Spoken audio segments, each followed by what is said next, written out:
Shut up and sit down.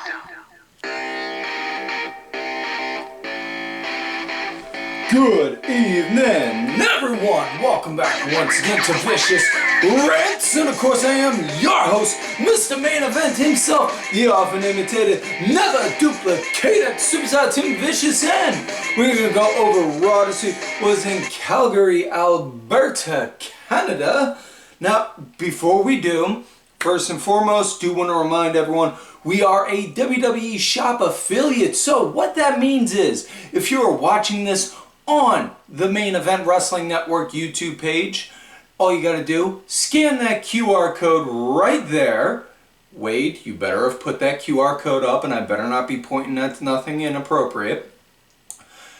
Or if you're watching this on my personal YouTube page, or listening to this wherever you get podcasts from, all you gotta do is simple. Check out the description tab. Scan the QR code, check the description tabs, however you want to go and get to it. But you follow those, it'll take you to WWE Shop. You go and you make a purchase. Now you're already planning on going on there anyway, right? You got a couple bucks set aside. You got some friends and family you got friends and family. Christmas is coming around the corner. We got to start prepping early.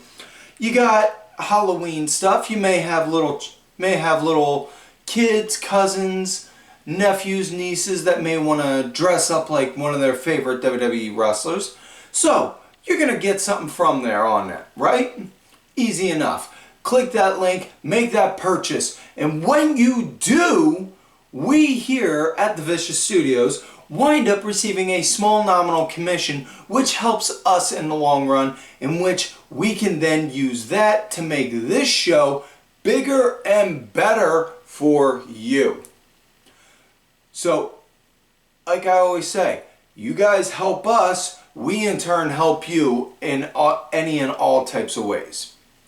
So with that said, now other big news that we do need to address. This news actually broke in the middle of Monday Night Raw, effective Monday, October 7th.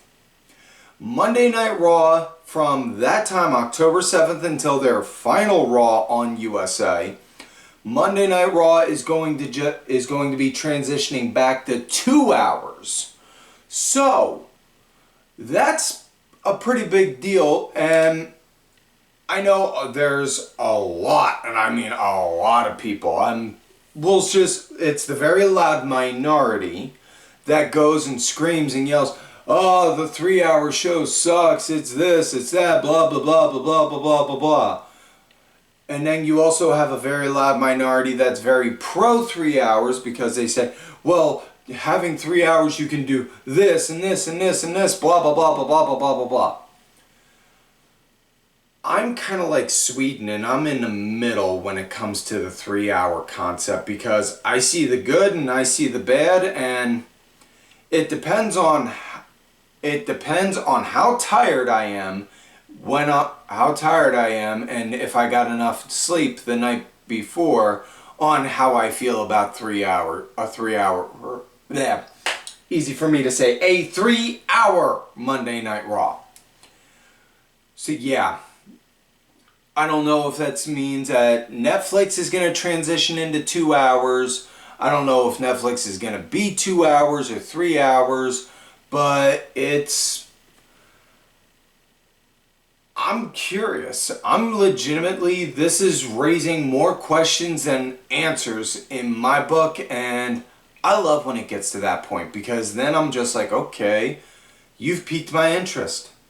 Go on. So yeah, that's the big news that we got on that. So now with that said, we're going to switch gears and talk about last week via the SmackDown Rewind and the big highlights from last week's SmackDown. The show started out with Cody and the Bloodline starting out the show. Cody out there addressing, Bash of Berlin, talking about on how he's waiting for who his next opponent should be, expecting somebody to come out and interrupt him, and then out comes the Bloodline. And then acknowledges Solo, saying, in the sense of, I know you said you're next, However, Jacob Fatu stepped forward. Jacob comes forward, doing that prayer hands, angry, shaking look on him. And then, Jacob, I call you out. I challenge you. With Cody giving the opportunity for Jacob to challenge, which, to me, that just, okay, this is interesting. How are we going to play this out? And Jacob just like, turns around, goes over to Solo. My tribal chief, I acknowledge you. I love you. And then backs off. And that right there freaking sold me, because when you look at it from a character perspective, that right there is saying Jacob is so blindly loyal to Solo that he is willing to give up a world title opportunity to let Solo have it. You look back in any other faction history, I cannot recall any that ever did anything like that. I don't ever recall DX doing anything like that. I sure as hell don't recall the NWO doing anything like that. I don't recall anything from ECW with the Triple Threat or any other kind of groups doing something like that. I don't recall anything from TNA doing anything along those lines. So yeah, I would say that's a pretty damn big deal character-wise. Excuse me. Sorry about that.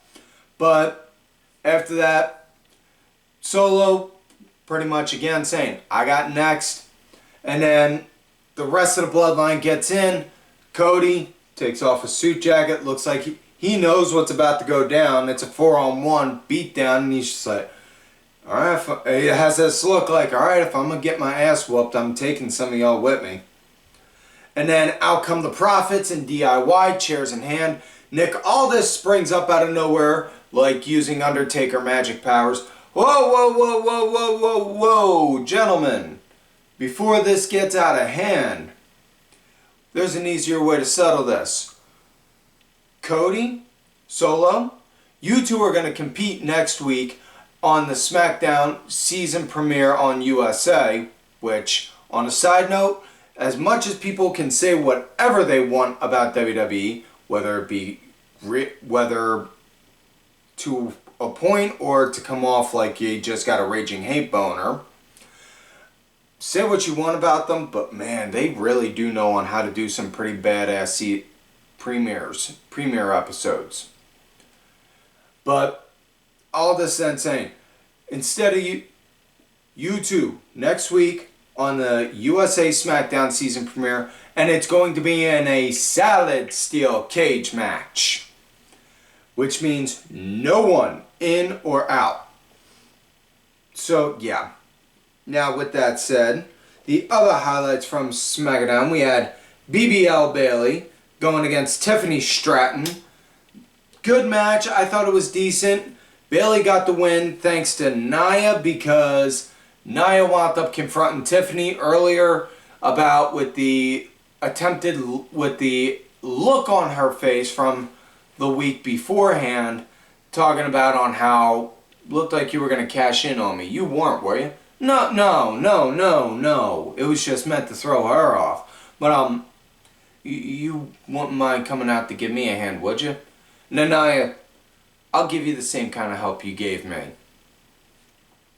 And then, so yeah, Nia comes out, winds up throwing Tiff off, and then Bayley gets the win with the Rose Plant, blah, blah, blah.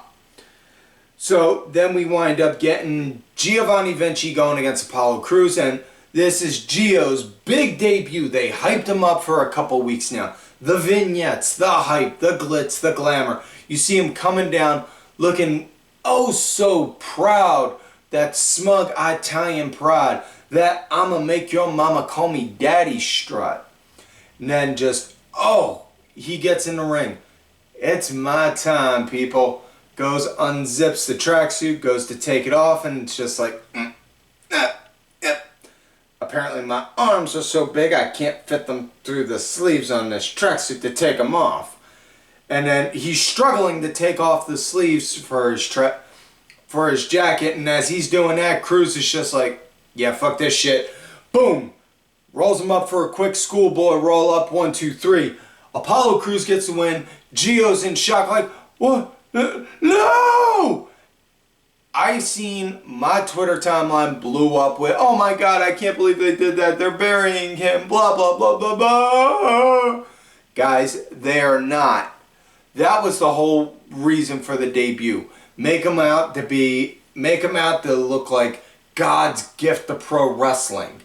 Only to have him lose in 3 seconds in the most humiliating way possible. So now he's gonna build up from that. Like, you wanna think I'm a joke? Well, hold my beer, watch this while I wind up taking all of these guys to the woodshed. Easy peasy, right? Right. Then we had Kevin Owens going against Grayson Waller and Austin Theory, and KO wound up issuing this challenge to them in the back from a segment, trying to go and be like, hey, listen, guys. I know you two don't really like each other or trust each other. Oh no, we do trust each other. Really. Then why is he always speaking for you? I don't always speak for me, so you're okay with him speaking for you? No, that kind of stuff. And then it eventually turned into a triple threat. It was a good match. KO got the win, not a surprise. And then we get to the main event of SmackDown. It was the Bloodline, all 4 members, going against DIY and the Street Profits. And this was a good match. I liked it. Not a surprise, the Bloodline wound up getting the win, which, given the match that they got coming up, you know, with Solo doing this cage, yeah, they need it. So, I got, like I said before, I got no doubt that match is going to be one hell of a banger between Cody and Solo. So, with that said, let's get into this week's show, Raw, Calgary, Alberta. It starts right out the gate with a match. Excuse me. And it is American made. I still think they left money on the table not having Gable's American Made stable not come out to Hulk Hogan's American Made WCW theme. American Made versus the Wyatt 6 in an 8-person mixed tag street fight. So you got American Made, Gable, the Creed brothers, and Ivy going against the Wyatt 6. And, man, wow. This was a car wreck right from the start. It was like, now, Gable's crew, they were leading at this during the second act of the match, so to say. You know, you break down a match, you got your beginning arc, your middle, which is the meat of the match, where everyone's like, woo. And then you got your closing part of the match. But it was great. I dug this match. Gable's team, they were leading during the second act of the match. And at one point, Eric Rowan wound up getting taken out and then buried.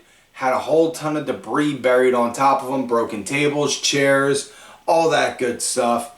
And then, just like from the old video game, Golden Axe, Eric Rowan, rise from your grave. Boom! Came up out of nowhere, rose, and then just proceeded to wreck everything that was in front of him.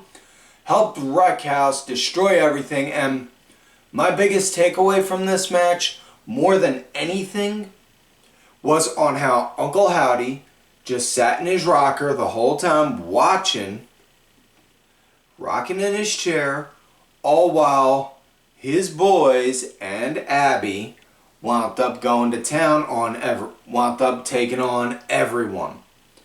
And Uncle Howdy did not move up until the end. He came out, got off the rocker, came out, hit a few Uranagis, hit his sister Abigail, and the match wound up coming to an end when, excuse me, when Rowan wound up doing a choke slam, and then Loomis did a splash onto Gable for the 1, 2, 3. That was it. And yeah, wow.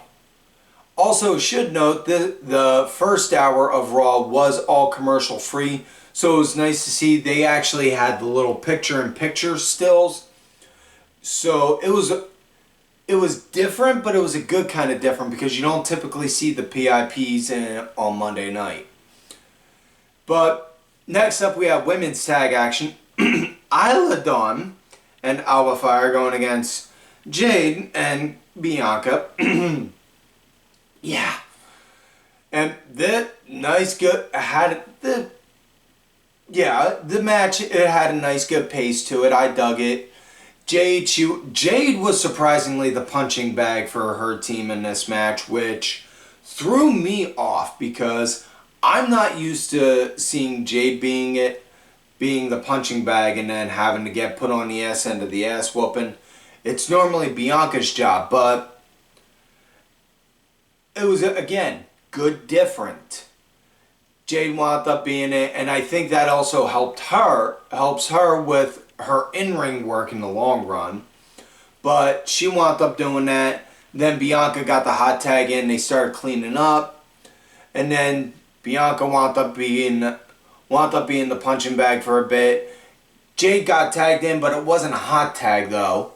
She wound up coming in, started working a bit. Match came to an end when Jade and Bianca wound up doing that double team face buster, that double team face code breaker into a deadlift German onto Alba for the 1, 2, 3. Did neglect to mention at the beginning of when I was talking about this match, this was for the women's tag titles, so Jade and Bianca are still WWE Women's Tag Team Champions. Next up, we got Dominik Mysterio going against Dragon Lee in a one-on-one match, and this nice, good WWE style lucha match. Now, this wasn't anything obviously like you'd see if you were watching CMLL or AAA down in Mexico, or even if you were looking at old Lucha Underground tapes. It's kind of weird to say old Lucha Underground tapes given how long it's been since it debuted, but either way. Excuse me. Either way, it was WWE Lucha style. Now, if you understand what I mean by that, great. For those that don't, sit on down for a second. Professor Tim's going to explain it to you. WWE, we all know WWE has the quote-unquote WWE style, which some argue it's a little safer, to make sure you don't need to do this and this and this and this and this just to get to this move. But for the lucha guys, yeah, you need to go and throw out a handful of like high flyers, head scissors, flips, the flippity floppity stuff. And I'm not saying that in a dismissive way. I don't know on how else to describe it though. But WWE does allow it to an extent if you're trained in it. Now, they had that. Dom and Dragon Lee, they had that. Lee, he was leading post-break with the picture-in-picture. It was a good match. I dug it. It came to an end when the LWO and Judgment Day, they were bickering and fighting for a little bit outside the ring. And then Liv wound up coming out of nowhere, clipped Dragon Lee's leg with a chop block. And then Dom hit the 619 and then went froggy right on him for the 1, 2, 3. Boom. Now, next up we had Shayna Baszler, Zoe Stark, and Sonya Deville in Pure Fusion Collective. Finally got the name right. If you watched, you know I can't say, I've had the hardest time saying that right. This is the first time I ever said it right on here, damn it. I deserve a cookie. Going against Zelina Vega, Lyra Valkyria, and much to the surprise of, well, the commentators, not so much me. It was Natayla as their third mystery partner, and why it was not a surprise to me is because of the fact of where they're at. They were in Canada, and this next part's going to sound kind of rude, but I mean it in the most sincere way. They were in Canada, and Canadian law is weird in the sense of you can't air TV programming in Canada unless you have X amount of people from Canada in it. So let's just say, for example, if this show right here was to be presented on regular cable TV, I couldn't do it unless I had a handful of Canadian people on this show. Now, for obvious story reasons, there was also legit reasons saying Natayla, she's a submission wrestler, she's had problems with these girls in the past, so yeah, makes sense. So, as far as the match went, the Pure Fusion Collective wound up leading the match. Well, it was a good start. The PFC wound up leading into the break with the picture-in-picture. Zelina as the punching bag. Natayla wound up getting a hot tag in. Got a decent hometown pop. You know, being the daughter of a Hart. You know, and her daddy being Jim the Anvil. That big bastard. But it was a good match. It was decent. Match came to an end when Natayla got the hot tag and then wound up putting the sharpshooter onto Zoe. And should also note it ended with Zelina and Lyra also having sharpshooters locked in also on the other girls. So yeah. Next up we had Rey Mysterio going up against Finn Balor, and good God almighty, I like this idea. I love this right here. Nice good pace. Rey, he was leading into the break, and this was actually a commercial break, not PIP. Finn wound up picking up the pace post break. It was a good match. It ended in a DQ where Finn had Rey's leg hooked in a one-legged Boston Crab and completely ignored the ref's 5 count to let go. But I dug this because this core memory unlock, it brought back shades of Finn Fergal, Devitt, of back when he was the OG original leader of the Bullet Club. And yeah. So, I'm all for it. If we can get a mean, nasty heel Finn going out there night after night, week after week, TV episode to TV episode, sign me the fuck up. I'm all for it. So now we come to main event of the night. Now, before I do, also want to note, thank you, Wade. See, I do show gratitude to you. It's even here on the show to prove it. Do also want to note, after the match and the bell was called, Finn did do a post-match beatdown onto Rey.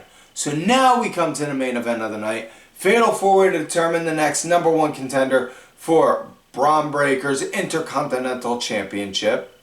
We had main event Jey Uso. We had the Mad Russian himself, Ilja Dragunov. We had the Bruiserweight Pete Dunne, and we had that one big son of a bitch, Braun Strowman, coming on out.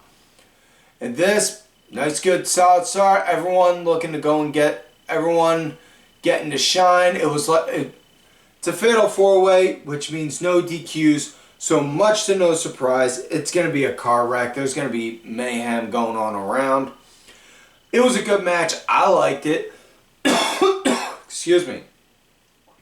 At one point, Strowman was on the outside, and then you just see out of nowhere, you see Bronson Reed out of nowhere, boom, do a tsunami to take out Braun, take out Strowman, and just like, whoa, what the Whoa!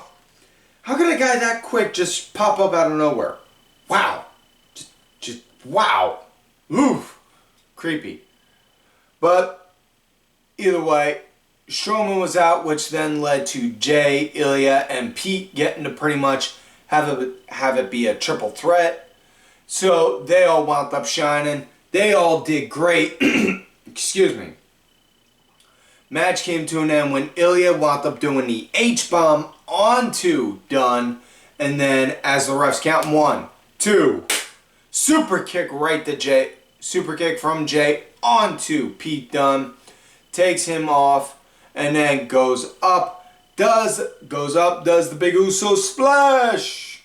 Boom. For the 1, the 2, the 3. So your winner and new #1 contender for the Intercontinental Heavyweight Championship. Main event, Jey Uso, yeet! And then the show ended with Jay celebrating and then turning around seeing Braun Breaker in the ring. Like, oh, okay, Us.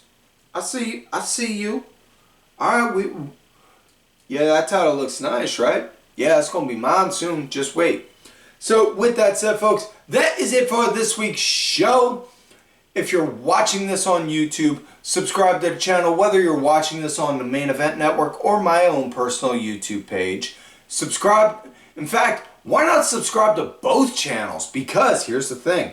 Not only are you going to get this show on either or, on the Main Event Network page, they pump out all kinds of shorts and reels for you to watch and enjoy. They also have plenty of other wrestling content. Also, folks, here on my personal YouTube page, not only do you get this, you'll also get the Vicious Karaoke Party videos, which we do the Vicious Karaoke Party every Friday at 7 p.m. EST. It's the most fun you can have the hour right before SmackDown starts. We also get Vicious Chats, which is a bi-weekly talk show, which, folks, we pump out them guests, we get some pretty interesting cats on there. We don't just, it's not just wrestling people I'm talking to everyone. Also, folks, we got Vicious Words of Wisdom, where you're getting these random shorts, where you'll get these shorts where you just have me explaining the most random things in the world to you, just like I did earlier this past week, giving my words of wisdom about Cupid. Check that out. Also, folks, you never know when I'm going to pop up a random video here and there just for some amusement and some laughs. But with that said, like I said a moment ago, that is it for this week's show.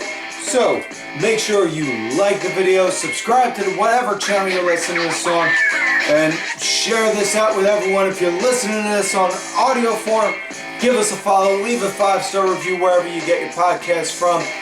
Also, folks, thank you to contributor to the show, LFC Lingerie Fighting Championship. There are a little bit of wrestling, a little bit of MMA, a whole lot of attractive women wearing a little bit of nothing. Thank you. Also, check out whatamaneuver.net for some Vicious Rants apparel like you see me wearing right here. I got the Vicious Rants tank.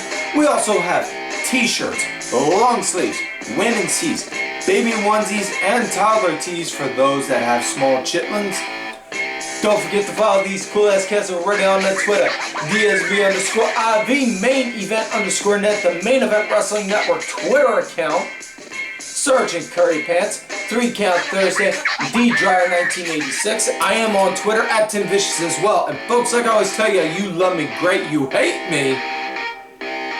Shut up and sit down. Fuck yous.